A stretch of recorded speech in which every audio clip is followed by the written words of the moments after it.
बिस्मिल्लाहिर्रहमानिर्रहीम। देखती आँखों और सुनते कानों को अस्सलामु अलैकुम। साने करबला इंसानी तारीख़ का एक दिलखराश वाक़या है कि जिसमें पैगम्बर सल्लल्लाहु अलैहि वसल्लम के पैरोकारों ने अपने ही नबी के नवासे को बेदर्दी से शहीद करके उनका सर अक़दस नेज़े पर सजा दिया। 11 मुहर्रम को उमर बिन साद अपने साथियों को दफना देता है जो अहले बैत के हाथों कत्ल हुए थे, और सैयदजादों और असाब के 72 जिस्दे मुबारक बेगौर कफन छोड़ दिए जाते हैं। यजीदी लश्कर इमाम अली मकाम और उनके 72 साथियों के सर मुबारक आपस में बांट लेते हैं और अहले बैत के शहजादियों को कैद बनाकर यह काफ़िला उमर बिन साद और शिमरलाइन की निगरानी में कूफा की जानिब सफ़र शुरू कर देता है। इधर कूफा का governor Ubaidullah Ibn Ziyad असीरान Karbala और शुहदा के सर मुबारक को देखने के लिए बेताब बैठा है। पूरे कूफा को दुल्हन की तरह सजा दिया जाता है। असीरान करबला के काफ़िले की हालात ये हैं कि शुहदा के सर नेज़ों पर हैं और रसूलुल्लाह सल्लल्लाहु अलैहि वसल्लम की शहजादियों को बग़ैर कचावे के ऊँटों पर सवार किया गया है, जबकि इमाम अली मकाम का लख्त जिगर शहजादा इमाम ज़ैनुल आबिदीन के हाथ बंधे हुए हैं और उनको पैदल सफ़र पर मजबूर किया जा रहा है। अल्लाहु अकबर। हज़रत ज़ैनुल आबिदीन बीमारी से निढाल हैं और थोड़े से सफ़र में ही थक जाते हैं और जगह जगह रुक कर सांस लेते हैं, लेकिन शिमर मलऊन कोड़ा मारता है और चलते रहने का हुक्म सादिर करता है। इधर दूसरी तरफ जहाँ करबला में लाशें बिखरे पड़े हैं, 13 मुहर्रम को वहाँ कबीला बनु असद की औरतें दरिया फुरात से पानी भरने आती हैं तो लाशें देखकर उनकी चीखें निकल जाती हैं, अपने मर्दों को बुलाकर लाती हैं और तमाम जिस्दे मुबारक को एक घुड़सवार शख्स की हिदायत के मुताबिक दफना दिया जाता है। नाजरीन मोहतरम, असीरान करबला का काफ़िला कूफा की जानिब रवा दवा है। यजीदी सिपाहियों ने सस्ताने के लिए काफ़िले को रास्ते में रोका। यहाँ तारीख़ तबरी में इमाम तबरी और अलबदाया व नहाया में इलामा इब्ने कसीर लिखते हैं कि यजीदी फ़ौज शराब में मस्त थी, जिस वजह से एक सिपाही हन्नान बिन जयद नवासे रसूल सल्लल्लाहु अलैहि वसल्लम की बीवी हज़रत रुबाब की तरफ बदमस्ती में बढ़ा तो शेर खुदा की शेर बेटी हज़रत ज़ैनब रज़ी अल्लाह ताला अन्हु ने करीबी खड़े दूसरे सिपाही की तलवार खींचकर पहले हन्नान बिन जयद का बढ़ता हुआ हाथ काटा, फिर उसकी गर्दन उड़ा दी। इस वाक़या के बाद काफ़ी देर तक लश्कर में खामोशी छाई रही।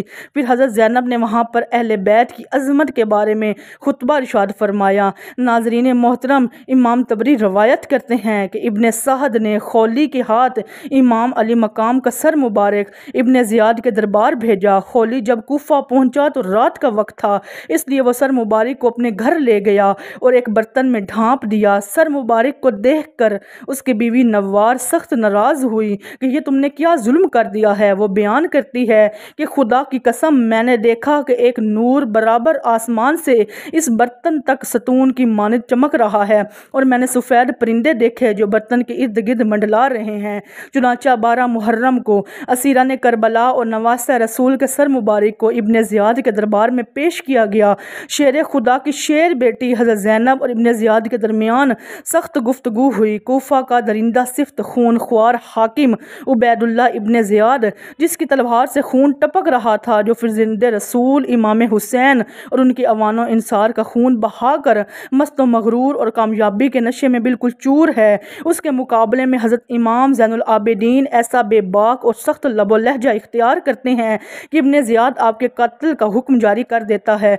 चुनाचा अगर हज़रत ज़ैनब रज़ी अल्लाह ताला अन्हु ढाल की मानिद आपके सामने आकर ये ना कहती कि मैं अपने जीते जी ऐसा हरगिज़ ना होने दूंगी और एक औरत के कत्ल का मसला दरपेश ना आता, नेज़ ये कि कैदी के तौर पर दरबार शाह में हाजिर करना मकसूद ना होता, तो अजब नहीं इब्ने ज़ियाद इमाम ज़ैनुल आबिदीन के खून से भी अपने हाथ रंगीन कर लेता।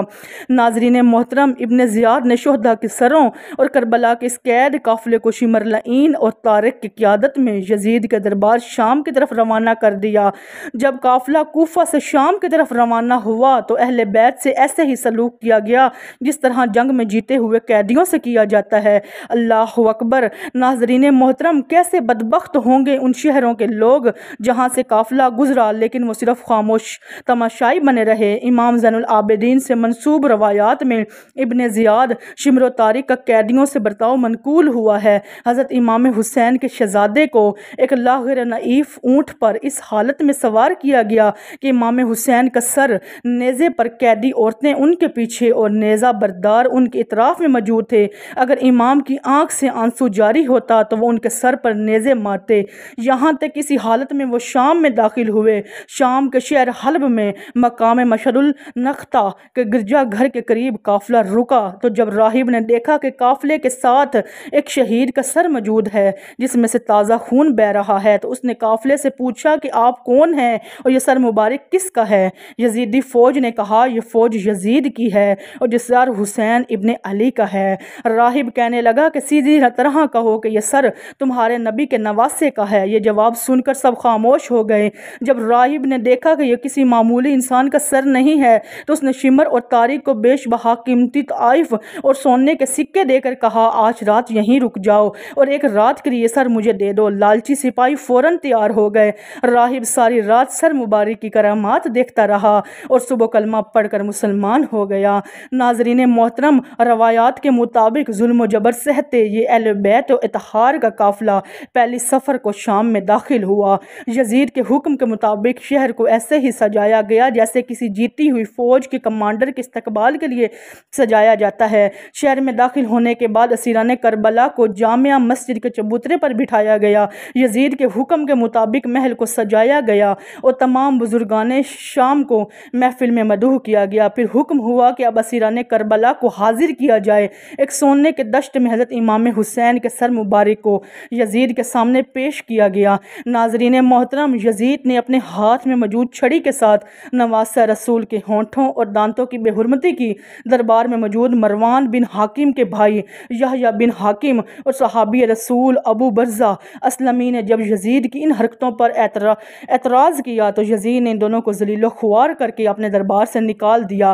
علامہ امام ابن حجر مکی شافعی رحمۃ اللہ علیہ روایت نقل فرماتے ہیں کہ جب یزید نے حضرت امام حسین کے سر مبارک کے ساتھ بے ادبی کی تو اس وقت یزید کے دربار میں ایک عیسائی بھی موجود تھا۔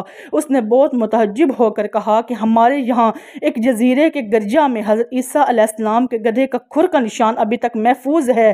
ہم لوگ ہر سال ہدیے اور نذرانے لے کر اس کی زیارت کو جاتے ہیں اور اس کی اس طرح تعظیم کرتے ہیں جس طرح تم لوگ اپنے کعبے کی کرتے ہو۔ بلا شبہ تم لوگ جھوٹے اور بےہودہ ہو۔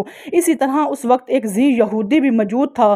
اس نے کہا میرے اور میرے پیغمبر حضرت داؤد علیہ السلام کے درمیان 70 پشتیں گزر چکی ہیں لیکن اب تک یہودی میری تعظیم و تکریم کرتے ہیں اور تم نے اپنے نبی کے فرزند کو اس طرح بے دردی سے قتل کر دیا۔ صحابی رسول حضرت نعمان بن بشیر رضی اللہ تعالی عنہ جو حضرت مسلم بن عقیل کے ساتھ کوفہ میں سختی نہ کرنے کے سبب بحکم یزید گورنری سے محظول کر دیے گئے۔ یزید نے انہیں اہل بیت و نبوت کا ہمدرد سمجھ کر بلوایا اور کہا حسین کے اہل و عیال کو مدینے پہنچانے کا انتظام کرو۔ حضرت نعمان بن بشیر کے ہمراہ 30 آدمیوں کا حفاظتی دستہ گیا۔ وہ اہل بیت کو لے کر مدینہ منورہ کے لیے روانہ ہوئے اور راستے بھر نہایت تہذیب و تکریم سے پیش آئے۔ مدینہ منورہ کے لوگوں کو واقعہ کربلا کی خبر پہلے ہی پہنچ چکی تھی۔ جب یہ لٹا ہوا قافلہ شہر میں داخل ہوا تو ایک کہرام مچ گیا۔ قیامت سے پہلے قیامت آ گئی۔ اہل مدینہ اپنے گھروں سے روتے ہوئے نکل پڑے۔ قافلہ سیدھا نبی کریم صلی اللہ علیہ وسلم کے روضہ اقدس پر حاضر ہوا۔ حضرت امام زین العابدین کی نظر جیسے ہی روضہ مطہرہ پر پڑی تو آپ بے اختیار رو پڑے اور صرف اتنا ہی کہہ سکے یا رسول اللہ اپنے نواسے کا سلام قبول فرمائیے۔ بس اس کے بعد مدینہ میں ایک نہ ختم ہونے والا آنسوؤں کا سیلاب آ گیا۔ ناظرین محترم، امید کرتی ہوں آپ کو میری آج کی ویڈیو پسند آئی ہوگی۔ مزید اس طرح کی ویڈیوز دیکھنے کے لیے میرے چینل حکایات اسلام کو سبسکرائب کر دیں۔ شکریہ۔ ملتے ہیں ایک اگلی ویڈیو کے ساتھ۔ اللہ حافظ۔